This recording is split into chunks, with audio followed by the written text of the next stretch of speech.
大家好哈！刚才是拍了一段，现在我拍第二段。这个周末的温哥华，现在这个声音清不清楚我也不知道。大家看啊，在这儿开 party 吃的啊，打这个叫什么？这叫什么球啊？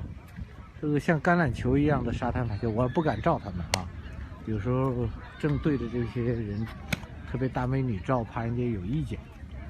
我就一边走，哎呀，照着什么算什么吧。告诉大家，这就是温哥华的周末。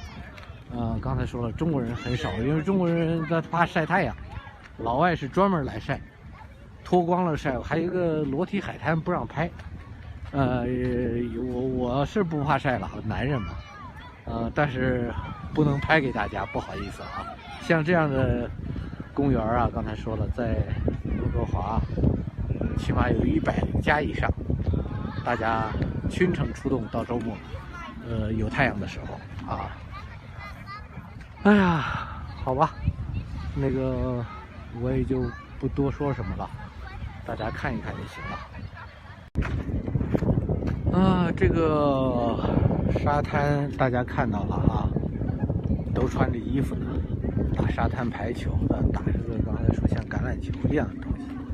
哎呀，看见还有情侣啊，哎呀，太享受了。我刚才身边的一个朋友，他也跟我差不多来了快20年了吧，他来15年，我来18年，是吧？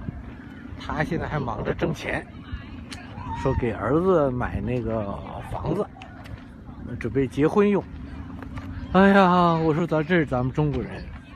我说这个现在这个沙滩上坐的这些人呢，他们90%我说都没有你有钱，他们就自己享受生活，是吧？